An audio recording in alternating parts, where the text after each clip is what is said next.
In this video, I'm going to show you how we edit on our phones with Lightroom and how you can too for free.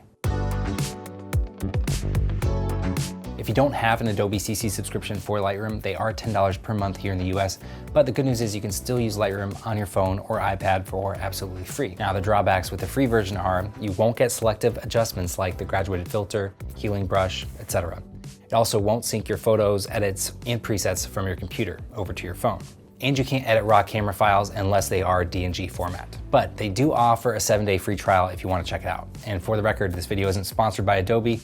I'm just letting you know what's out there. This video is actually sponsored by our friends at Skillshare, but more on that later. Even though I'll be editing from scratch in this video, I wanted to show you how to get your presets into Lightroom on your phone or iPad if you haven't done so already. Now, if you have, feel free to skip to the next chapter in this video. So if you have an Adobe subscription, getting any presets you use onto your phone is as simple as launching the desktop version of Lightroom, not the classic version, but this one. Then open the presets panel, click the 3 dots, and choose Import Presets. Once imported, they will show up here automatically inside of Lightroom Mobile. If you don't have a paid subscription, here's the workaround. First, you need DNG versions of your presets. Then you need to copy the DNG onto a cloud platform like Dropbox or Google Drive. Here, I'll just copy the preset DNGs and paste them into my iCloud drive. So then I'll launch Lightroom on my phone, click the Add Photos icon, choose From Files, and then navigate to your cloud storage. Once you find the folder you copied over, click the 3 dots at the top and choose Select. Then select all of the presets you want to import. Then select Open at the top. These will then load the photos into your Lightroom library. Now, if you don't know what preset each photo is using, click the menu at the top and then choose View Options, then Photo Info. Now you can see the file names, which I've named the same as the preset. So here is a DNG with our Mango Street Alt preset. If we open it, we can see that it has all of the settings applied to it that the MS Alt preset uses. So now all we need to do is open the menu at the top and choose Create Preset. Now we can name it MS Alt and make sure all relevant settings are selected. I would recommend opening up Light and deselecting Exposure, and then open up Color and deselect White Balance, so those settings aren't included in your preset. You'll just need to repeat these steps for the rest of your presets, and then you're good to go. In this video, I'll show you how we'd edit 2 different types of photos with Lightroom Mobile, one astrophotography shot and one portrait. I'll start with the astrophotography shot, which was shot on a Canon 5D Mark IV. Since it is a raw CR2 file, you must have the premium version of Lightroom to edit it, unless you first convert it to a DNG. There are some free web apps that will convert it for you if you need. I know there are a lot of workarounds with the free version, but the good news is you can make it happen if you really have to. So I am going to include a download of this photo in DNG format if you want to follow along with the edit. So check the description to download it. Once you have the photo as a DNG on cloud storage, you can import it into Lightroom the same way as the preset DNGs. Now let's edit. First things first, this photo is really underexposed, so I'm going to start by brightening it up with the exposure slider. Then I'll bring up the highlights and shadows as well. Then over in the color menu, I'm going to adjust the white balance. With photos like this, I feel like you can take more creative liberties with the white balance, but I'm just going to warm it up a little and also bump the tint up as well. Okay, now I'm actually going to boost the vibrance. This will bring out some of the less dominant colors in the image, like this warm glow from the sun behind the mountain. And now I'm actually going to drop the saturation so it doesn't look too overdone. Let's hop back over to the light menu, and this time tap the curve icon. I'm going to use parametric mode instead of point mode for the curve, so select this icon on the right. I'm going to create a subtle S-curve, which will add some contrast back into the image. Tap done when you're happy with the curve.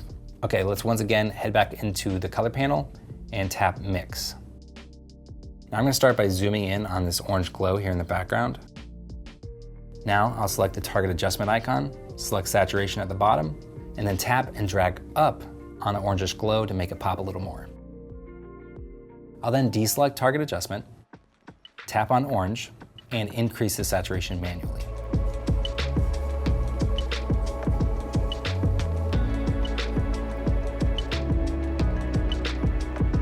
Okay, I'll then select blue and bump up saturation here to around 20 or so. I'll also pull the hue back toward aqua just a touch. Okay, now let's play with the color grading tools. The first wheel will add some coloration to the shadows.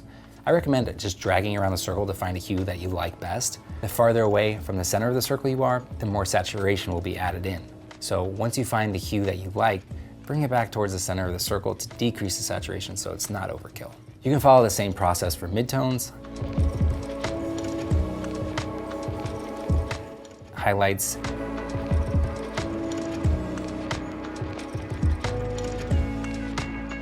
and global color as well. And of course, don't feel like you need to add any color here. Only do it if you actually think it's improving your edit. Tap done when you're happy with it.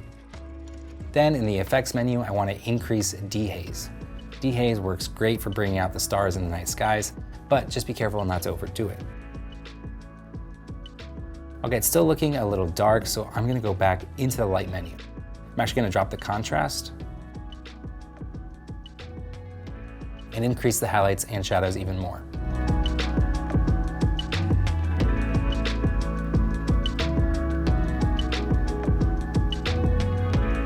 Okay, let's take a look at the before and after. Just tap and hold on the photo to see the before, and then release it to see the after.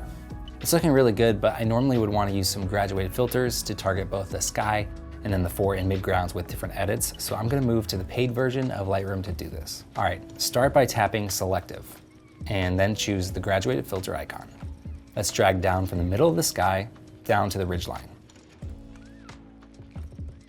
Now we'll just affect the sky with these edits. I'm gonna lower the highlights here, and then add some more dehaze. This way we aren't muddying up the image by adding too much dehaze to the fore and midground. We're just adding it to the sky. You could also get a little crazy with it if you wanted by adding some color in with the hue function. But yeah, I'm not gonna do that.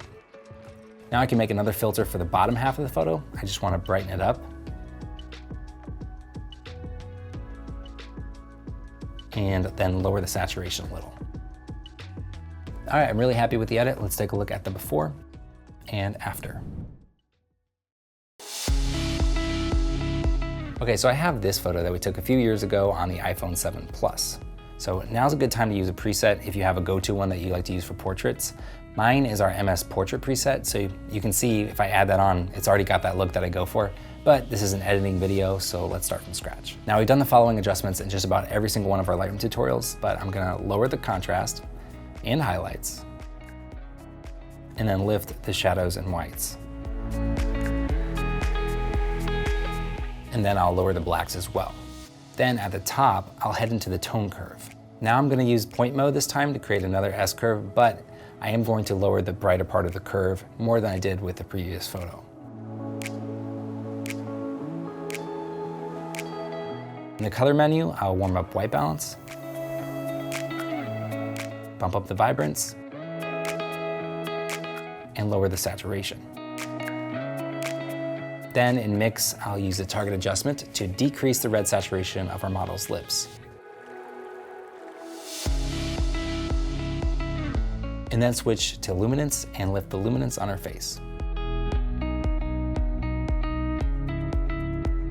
Okay, now let's do some touch-ups. Just pinch your fingers to zoom in and then select healing. Now we have some icons on the left. The top one is the healing brush. You can choose to heal, or the icon below it is the clone stamp. For blemish touch-ups though, I'm gonna use heal. Then we have the size of the brush, the feather, or how soft the edges are, and then the opacity of the brush. To adjust these settings, tap the icon and then drag up or down with your finger. Okay, now just tap on a blemish to heal it. You can then move the point it's sampling from until you find an area that blends well. So when you're zoomed in with the healing brush, use 2 fingers to move around on the screen, otherwise you'll end up painting with the healing brush. So I'll just heal all the blemishes and then tap the check mark when I'm done. Now let's do some more smoothing of the skin. This time we'll tap selective and then tap the plus sign in the top left. You have the adjustment brush, the radial filter, and the graduated filter. For this though, I'll choose the adjustment brush. Then I'll select the size and then start painting over our subject's face. If you ever mess up, just tap the undo button in the top right. And to hide the mask overlay, just tap on the blue dot. Now I'll tap Effects and then lower the texture slider to smooth out the skin. This is looking really good to me. I'll just show you one more thing you can do if you like. Real quick, I want to tell you about the sponsor of today's video, Skillshare. Skillshare is an online learning community for creative and curious people with thousands of classes covering photography, video, design, and a whole lot of other things. Last fall, we released our own Skillshare class on DIY product photography. So if you enjoy our YouTube videos but always thought they were too short, well, this class is like a long-form Mango Street YouTube video, but broken down into bite-sized videos. It's perfect for any of you who are aspiring or practicing photographers stuck at home with a bunch of ideas but no model, no special equipment, no set. This class will give you the tools and confidence to get started right away.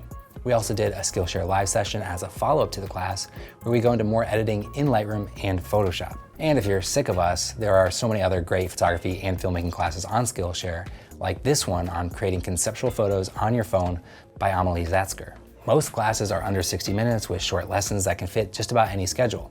And a premium membership is less than $10 a month with an annual subscription. And the first 1,000 of you to use our link in the description will get a free trial of Skillshare premium membership so you can watch our classes and have access to thousands more.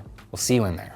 I think with this photo, it could be cool to simulate the depth of field effect since we don't have a lot of that with the iPhone 7. So to do this, I'm going to start with the adjustment brush under selective edits. I'm just going to paint over the entire photo. Now I'll click the erase icon below the brush icon and paint out our model in the foreground.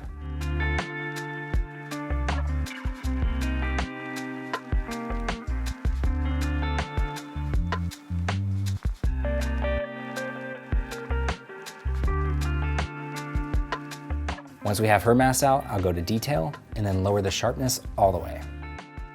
Then I'll go into the Effects menu and lower Clarity to the -60 range. Then I'll hit the check mark. Now you can see it's done a pretty decent job simulating that depth of field effect. And then finally, we can crop it however we want. I think 16:9 works really well for this. Then we can click the Share To icon at the top and export to camera roll. And you're done. I hope this video helped you get a better handle on editing in Lightroom with your phone. And if you have any questions, please leave them in the comments below and we'll do our best to answer them. Do us a favor and hit the thumbs up button on this video so YouTube might actually show this video to our subscribers. And consider subscribing if you haven't already. We'll see you in the next video. Bye.